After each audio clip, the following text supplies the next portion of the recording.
You're live. Okay, so this is the July 7th meeting of the Bristol Planning Commission. It is 7:04 and we'll call the meeting to order. First item on the agenda is to review the agenda for additional removals, adjustments of any items. I don't have anything. I'm not sure if anybody else has anything they want to propose. Hey, Peggy, just for attendance, do you have everyone? I do, thank you. Okay, and we also have Amos Martin as a guest and as a guest. What was the last name? Martin, Thank you. welcome. Thank you. Thank you for that. Okay, so we'll move on to item 2, administrative matters. So the first item is to welcome John Moyers. John has recently signed on to the Planning Commission. Welcome aboard, John. Thank you.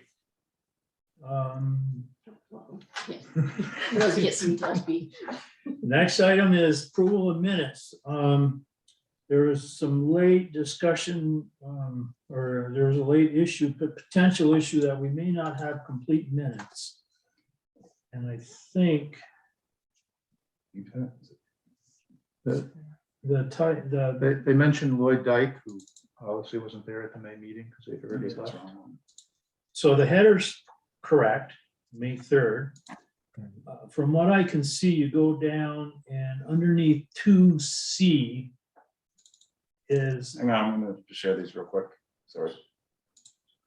okay. Item 2C is actually from April's minutes. And then you get to the end and it says next meeting is May. And I think everything past 2C is April's minutes potentially. Really? How did I do that? So I'd like to entertain a motion to table the minutes and then Peggy, if you could review them and see. Absolutely. Sorry. Not a problem. It's a good thing we got alert people. Yeah, So I'd entertain a motion to table, review or approving the minutes. Rob made a Motion to motion. table. Okay, Rob made a motion. Anybody second? I'll second that. Shannon seconds. Any discussion? John? I'm gonna abstain since I wasn't part of that meeting. Okay. Hearing no discussion, everybody that's in favor of tabling, say aye. I Anybody opposed? Okay. We have one abstention and everybody else approves that action.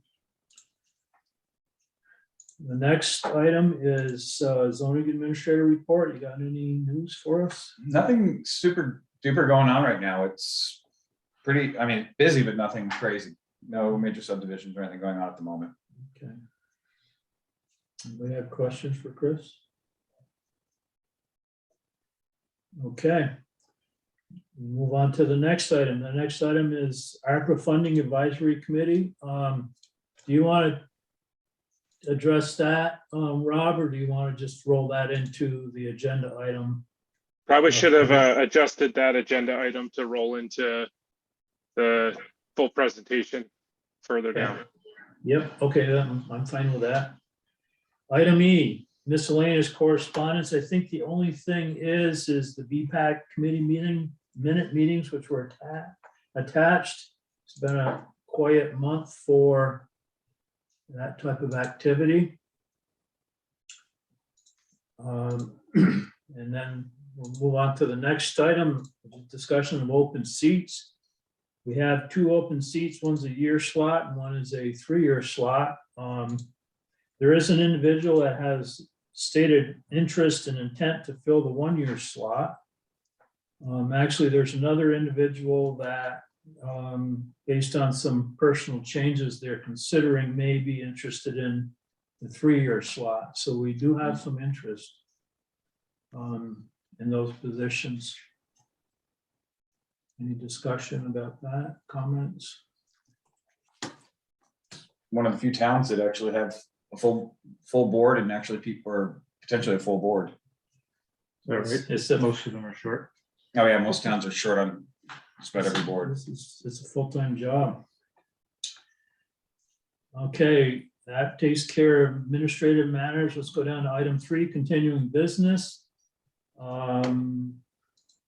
We'll continue discussion on the bylaw modernization grant activity. We did receive a proposal from Madison County Regional Planning. I sent it out under separate cover. It's not in the packet preparations because it wasn't received in time. So I guess, I don't know if anybody has any immediate questions, or we just start going down through it. There are a couple introductory comments that Adam made that are interesting. And actually, one of the comments we were sort of considering ourselves.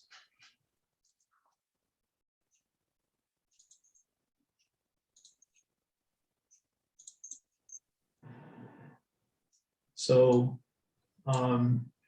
this is basically covering scope, and there was some chatter back and forth back channel to assure that everything's covered, and I'm satisfied that he understands and is covering what we had in our scope, not only within the grant, but the one that we attempted to go out for quotes with the pertinent stuff in that one.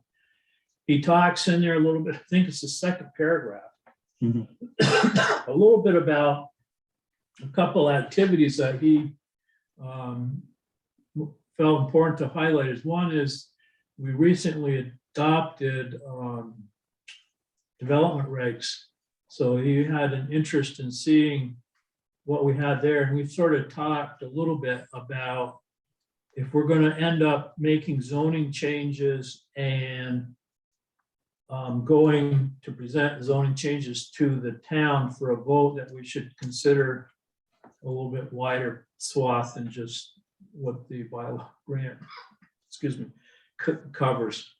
The other one is, if you read in there, he highlights previous discussion that this board has had about use of large buildings within the village. And that will remain a topic of discussion through our work on the grant, in my opinion. So I'll just stop for a minute and see if anybody has any reaction to that paragraph. I guess I have a question. He talks about, what impact the change in the subdivision regulations has had. Do we have enough time and data to have a sense of that? Yeah, I mean, we've had at least 2 years. Okay, So, and we've had last year 8 or 10 subdivisions, and this year we've done 3 or 4 already. So it has definitely been a change. okay. Anybody else? Has it made any kind of change in the demographics? Any significant change? Are we still getting older? Oh yeah. I didn't want to consider myself in that group, but I am. Okay, so then if you want to scroll down a little bit further, I think he talks a little bit about the contractual basis of what he's doing, which is pretty standard. And then he talks about the fact that he will use his staff, but he will be the lead person in our contact for the project. And I know there's been some people that have been concerned about having a fresh look or an arm's length within the planning commission, because we all know. So so that will be a fresh look as well. So is any further comment? Not exactly on this letter, but I did notice in this week's Addison Independent that Virgin's just passed a rewrite of their UDR dealing, if I understood it, with essentially the same issues and having sort of the same disagreements maybe, but they passed them, although somebody was vehemently opposed. But it was interesting to see, and it might be curious to talk to them about what their process was and how they did it. They must have done it before the grant, because I think, yeah, they've been working on this for a couple of years. yeah, I think Middlebury just did something and Virgin's has just done something yeah. that's in the work. And the other one that got grant money that seems it would be important to watch would be Heinsberg, although they're in a different league than we are for a variety of reasons, but be interesting to see how they progress with their grant as well. But yeah, we should keep broad perspectives and open minds. So, Moncton just rewrote theirs and did very little with housing. Starksboro, on the other hand, they're working on theirs right now, and they're heavily focused on housing.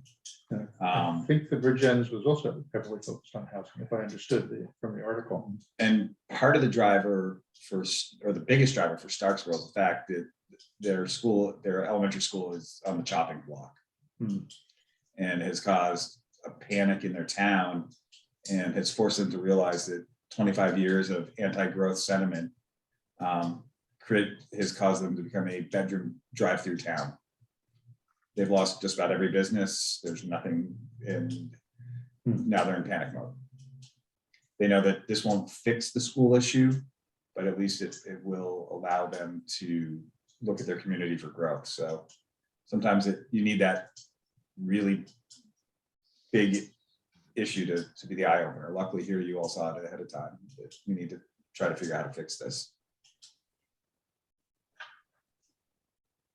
anything else?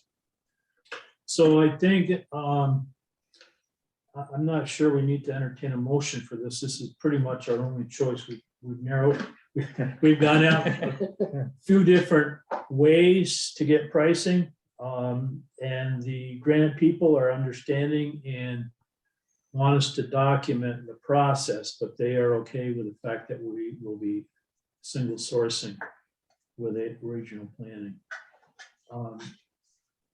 With that in mind, I'll get with Valerie and Adam and figure out, Adam will prepare a contract and Valerie, I assume, will do whatever magic to make it a binding contract.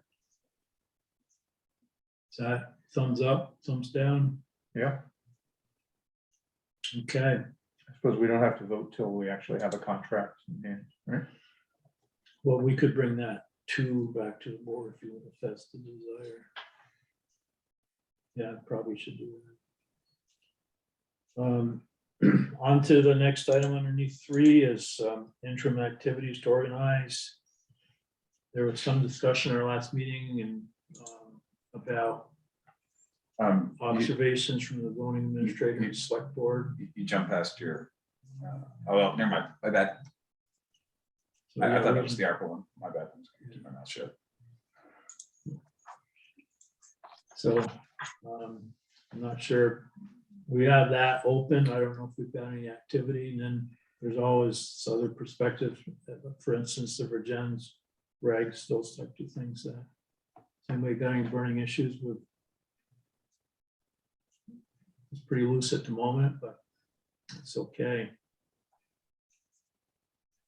So that takes care of item 3. Item 4, new business. There was an email. I sent out an email. There is a Vermont Community Development Association Housing Conference, June 28th. I did get some response to the email, but I want to just have one more open, I want to, or I don't want to, or I don't want to even talk about it.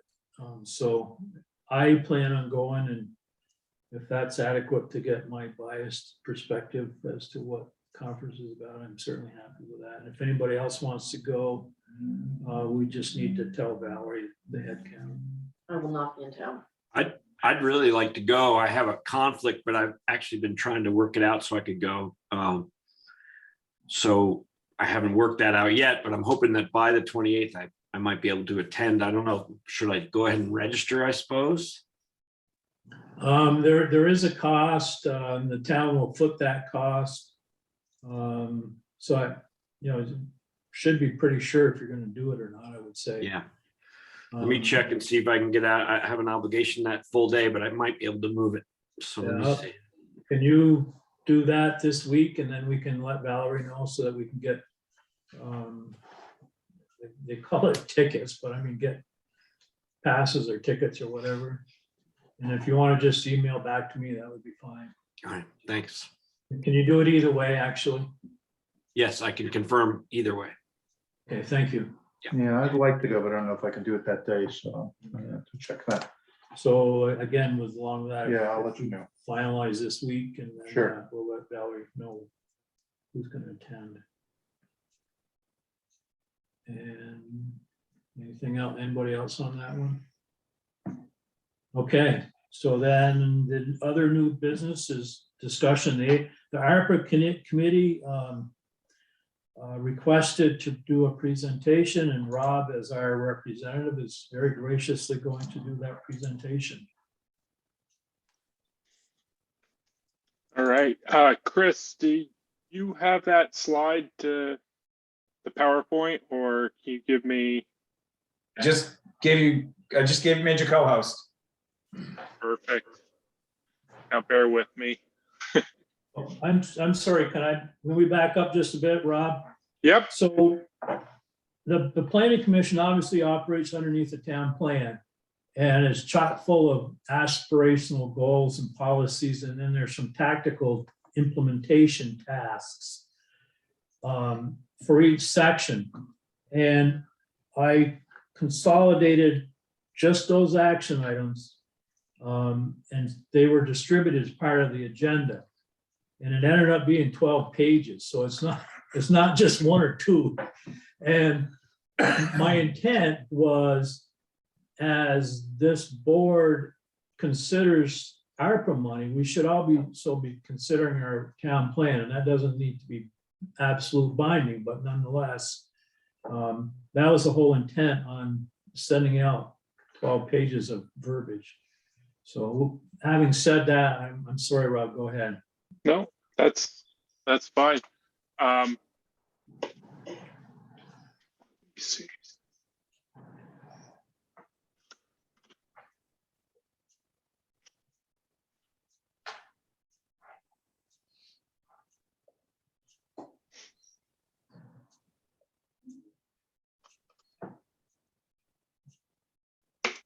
All right. So the ARPA committee that has been formed has been charged with gathering ideas that the town has brought forward and presenting them to the select board in terms of what should be done with this money. So the ARPA money has been put out by the federal government in order to try to stimulate growth and recovery from COVID.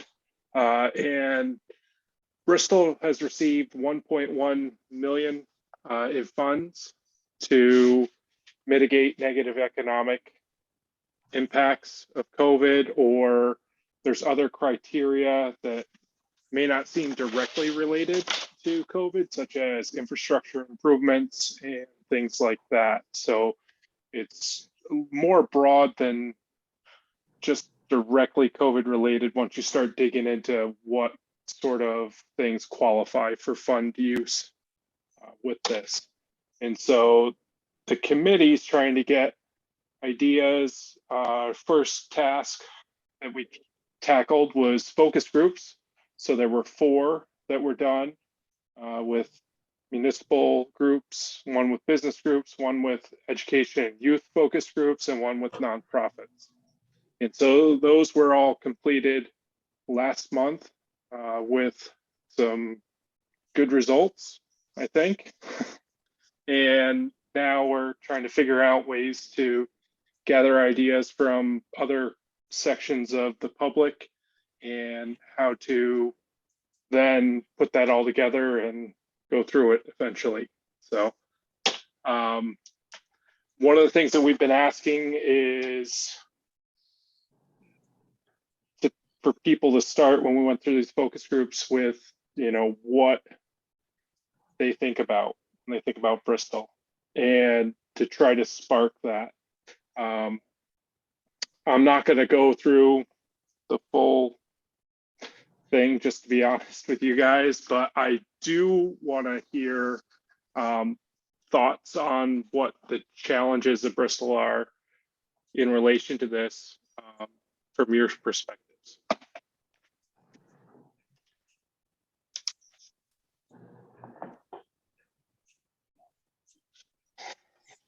Anybody have anything they want to share? So let's go around the table. So, John, do you have any immediate thoughts? Housing, I think, is, I mean, I know you all see it. I certainly see it as a building owner and a landlord. The overwhelming demand for housing is not even close to being met. So that's a big thing. What resources would help overcome that challenge? I guess more housing, but that's a kind of a big answer. I don't know. So that's one thing. I mean, work is always good, but it seems like the local economy is really strong right now and people have the work they want and there's not enough workers to go around really. So, yeah, the biggest challenge has got to be housing right now in my mind. I could probably come up with a few minor ongoing things, but that's got to be, if you're asking, the biggest. Thank you, Jeff. Well, I would agree with what John said about housing. I would say the answer is, quickly is not more housing, but more diverse, more housing that fits different needs, because I think the needs of Bristol now are different than they were 40 or 50 years ago. And so that's really what we're doing with the UDR rewrite, is trying to figure out what those needs are and how, in terms of regulations, you can fix things. But linked with housing, and I think we see that there's ongoing work here in the bicycle pedestrian committee is transportation, walkability, moving around town. That's one of the great advantages of Bristol. But there are some challenges now with traffic and streets without sidewalks, and so I think that's something that and that fits in with the housing to me. They're very quickly connected. Thanks. Shannon. I'm gonna agree with both John and Jeff and add to that when you link those two things together, then you have to think about, jobs are good, but if you don't have the house to live in, it's hard to get around, then having a good job or being able just to have one job is not always an option. Sometimes you have to have 2 or 3 jobs. Some people do. Not everybody's lucky enough to have just that one. So I think all those things, we start with the housing. I mean, it's kind of all rolls into Thanks. a bigger picture. The only thing I would add is I think there's, and I have mixed feelings about this, but there are infrastructure things that inhibit housing, and as we go down through the bylaw exploration with town centers, I think it will become painfully obvious, some of them. So I think it's not only housing, but it's sanitary disposal, it's the grid, as the demand is put on the grid for, and that's not a town issue or a local issue, that's a regional could be New England issue about how the grid accommodates distributed energy generation and that sort of thing. So I think it's all folded into the whole dilemma of providing the housing, but there's some ancillaries there that have historically, or not necessarily historically, but will limit beyond just putting the house on the ground. So, Chris, do you have any comments? Yeah, just following up on the infrastructure, one of the, it's living in the village, we all have village water, and that's an easy one to remember. But you don't get very far out where all of a sudden we don't have it. And that's really what the targeted next growth areas are. So expansion of the water system, the septic is big, but it's hard to get people to tie in and all that. But the bigger one is if you expand your water system out to Hewitt Road, out along Moncton Road, where the next sort of visionary growth centers are, that might be something that could help. And I assume that would be a lot more money than the $1 million in ARPA funds. So in full disclosure, just I should have said this before. I sit on this committee with Rob, so Yeah. I've sat through a bunch of these, and I haven't talked water yet. This is the first time I've talked about it. I've talked about other projects. One of the things though that we talk about in our group is actually leveraging this money correctly. And when we say that is right now, when for grant money, let's say a grant to upgrade the water system, Yeah, there's match money always involved. sure. And right now we're really limited on what the select board feels comfortable putting out there for match money. It's like $20,000, $30,000, and everyone starts to get really nervous because we're adding to the budget. Here we have the opportunity to take a large chunk of money. You can take $100,000 and leverage that pretty healthy to do some of these projects. So that's the one of the things that I felt has been a lot of fun. Thanks. Back to you, Rob. Okay. So we kind of touched on this in the last question, but in terms of what to do with that money's been another question that we've been asking people, because what's going to help Bristol and what the limitations are and what you would do with the money are kind of different questions. Are there any thoughts on what should be done with the money? So, let's see, Jeff, what do you think? Well, I mean, I don't know specifically. I think, Chris has got a very good point that we could use this money. Most of these, I mean, $1 million sounds like a lot, but it actually isn't in terms of infrastructure. So you need to, if you're doing a big, you could dribble it away on little things, but I think that would not be the most effective way. And I think it would be good to look for what are the big projects where it could be used to build on. And I'm not sure where those are because I'm not an expert on the infrastructure, but I just know, driving through Middlebury today on the street where I used to live, where the water main broke twice a year, and now they're doing this huge water main reconstruction project, and it's multi-millions of dollars. And I don't know if we have something like that we could look forward to, saying, okay, here's something that's going to wear out. We actually do. So one of the projects that I'll get on my soapbox that I've pitched for on a number of meetings and in the public. I look at Pine Street as a great example. Very similar concept. The water line is perpetually failing. As you drive down Pine Street, the reason why it's all cut up and there's all sorts of patches is every one of those patches was a failure in the water system. Yeah. And when they patch one, it's the pressure behind it pops another one. So we dig that up, we repair that. While we're doing that, we resurface the street. We also create either pedestrian and bike lanes or sidewalks. You actually rescope the entire street. So when you talk about big projects, that's one that comes to mind immediately. So it's one of my favorite ones. Yeah, I could see that. I mean, that's one of my soapboxes. Walk down Pine Street and take a photo when there's two cars coming, one in each direction, and people walking their dog on one side and somebody riding a bicycle on the other. And it just doesn't work. Pine Street doesn't work. And I didn't even know about the water part. So that's one of those multifaceted, Yeah, which again, it's getting the most bang for your buck. right. Shannon, what do you think? I don't know, I can't answer that question. John? Yeah, I mean, for $1 million, I could come up with a few projects, I suppose. I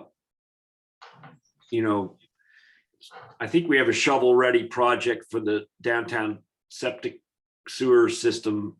And I don't remember, it's been a long time since I looked at that, but I remember something like $500,000 or $600,000 cost back when. I'm sure it's gone up from there, but my understanding that would double the size of the sewer system that serves the downtown, might encourage more infill more capacity would be a good thing downtown.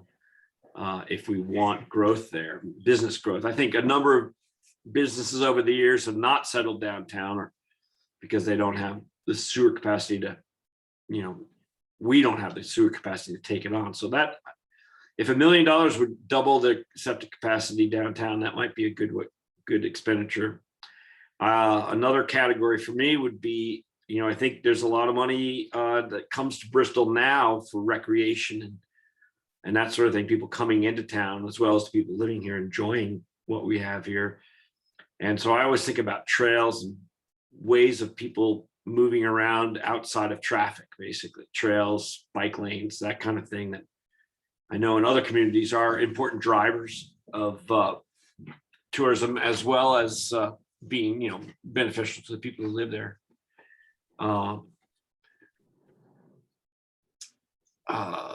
It sure would be nice to get from downtown to past the Twin Bridges, to Lincoln without touching a road.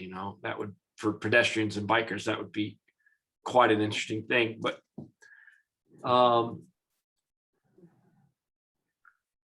yeah, I don't know if anybody's ever looked at this. I don't know if there's any reason to be concerned, but we have this amazing water source for Bristol, down on the bank of the river and crossing downtown, and making sure that that's safe and secure would be a really big thing if there's anything that needs to be done there, since we all use the water. Another thing I think about is people, paying lower taxes, which is a good thing. And I don't know what $1 million worth of, say, solar investment gets you. Could you completely make the town, have its own essentially free, electricity, take that burden off taxpayers for 20 or 30 years, the life of the system? I don't know. There might be an interesting way to invest it that it comes back to us that way. It's just hard to say. It's hard to make a list of priorities, I'm sure. Although I do like considering, if I were the king of dispersing these funds, how would I do it? It's kind of a fun proposition, but. Okay, thank you. So I guess my question is, are there time limitations as to when this money has to be spent? Yes, there are. So the target is they need to be committed by the end of 2024. I think it's December of 2024. I've also heard rumors of any projects in the ground by the end of 2025, but that has not been confirmed to me. So that isn't for big projects. That's obviously not a long timeline when you're talking sometimes up to a year of permitting, depending on what the project is. So just to jump back a little bit, Bill's joined us, so we have another commission member, board member.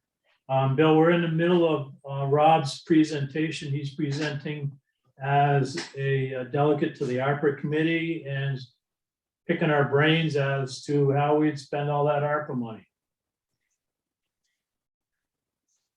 Thank you very much. My apologies for being late. So you want to pick it back up, Rob? Sure. Could I throw one other thing on the table before? This is another thing that I think is not on the radar, but since I live right downtown and I just see it, I see where the water runs off the buildings on the south side of downtown. It comes off the south side, drops to the ground, and then several places it runs south towards the river and sort of down the bank. And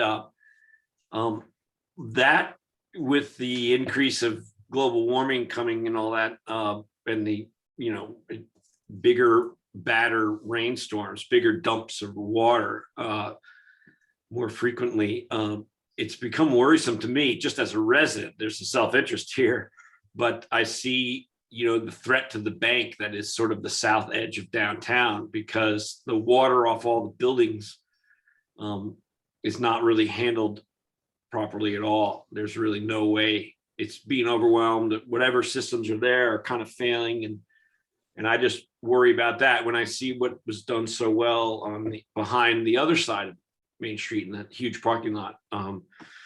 That kind of treatment is probably in Bristol's future at some point, but again, I don't know if $1 million goes that far, but there's a drainage issue that Bristol's going to have to look at on the south side of Main Street. Okay, thank you.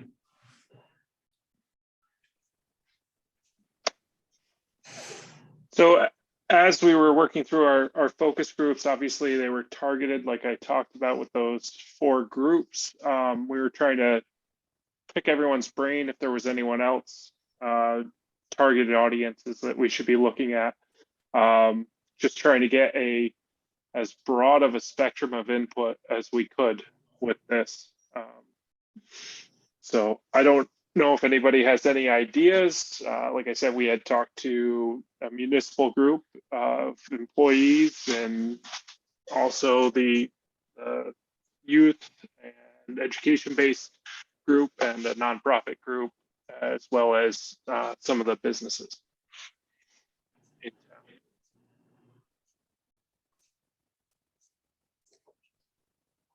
Shannon, you want to start this one? No, off? I mean, you're putting this out to the public for their opinion also, so I feel like you're already putting it out to pretty much everybody.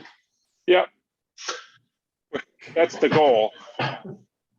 And the other group they met with, one of the suggestions from one of the other focus groups was the Mount Abe Student Council, or where, I don't know, some group of students got together and met with, and they did a focus group with the students. So they really thought getting the youth perspective on this would be a good one. So. Jeff, have you got any? No, another dad. I don't, John.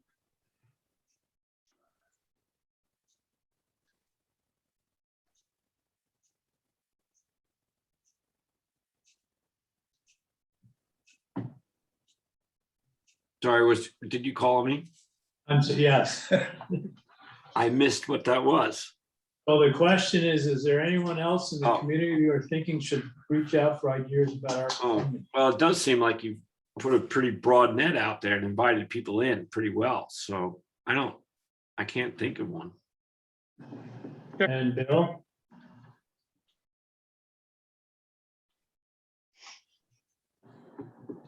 You're muted, Bill. He's coming. Okay. You see him reaching. Some would like that to be a permanent condition. You said it, not me. I did. I don't think of anything I could add right now. Thank you. Thanks for asking. I think everybody's gotten their input, but I'll give one final chance. We don't need to go around the table. If anybody has anything else they'd like to add, you can jump in here, or if anybody has any questions about anything. Are you going to publish, Rob, the sort of a summary of the input you got? Eventually there will be basically in my mind, I see it as kind of a report, more established than just a short bullet list going to the select board as being the output. That is, our next step is we'll do public outreach. We've got a whole bunch of methods there. Once we gather all the data, establish criteria, and sort of score everything, and then focus on those that rise to the top is what seems the most important to the community, and then pass what we feel are our recommendations along to the select board for them to move forward in their side of the process.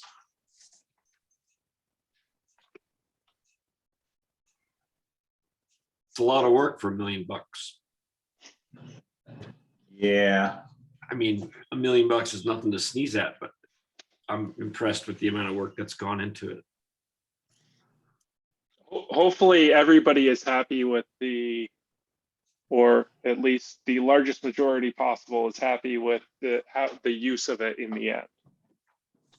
and it makes the biggest difference, I think, is what that seems to be the biggest consensus with a lot of these that I've noticed. I don't know if anybody else has kind of taken that away as well, but it seems to be everybody's looking for the biggest impact possible. So, It is, it's interesting how in my time in Bristol, I don't know, 30 years or so, off and on, in the last, I don't know, 5 or so years, how many young families there are in town.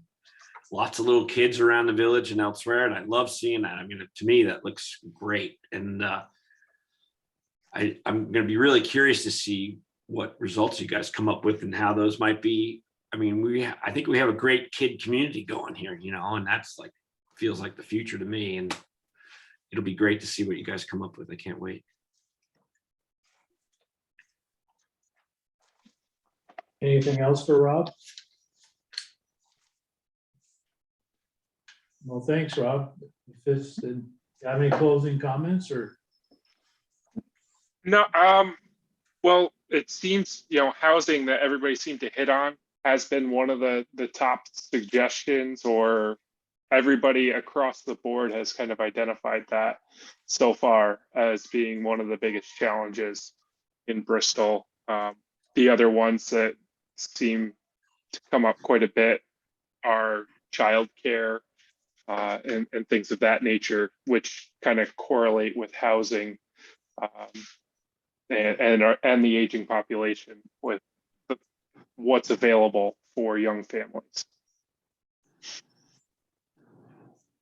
Great. Any closing comments or? Thank you for. Well, thank you for presenting. Yes, thank you. So I didn't have to do it. Not a problem. So if we're happy with that one, we'll move on to public comment. We do have one person. Anybody on the screen? No. Nope. Having not hearing any, I'll Did take. you have anything? You're just observing again. Awesome. I'll entertain a motion to adjourn. Motion to adjourn. Shannon? Motions, any second? I don't want to second that at my first meeting. Oh, live dangerously, sure. Yeah, I'll second it. Sorry. Jeff seconds. It's unlikely, but is there any discussion on that one? No? Everybody in favor, say aye. I. Any opposed? Abstentions? Okay. So I give you back 13 minutes. Awesome. Thank Thank you you. all. Thank you. Have a great night. Bye.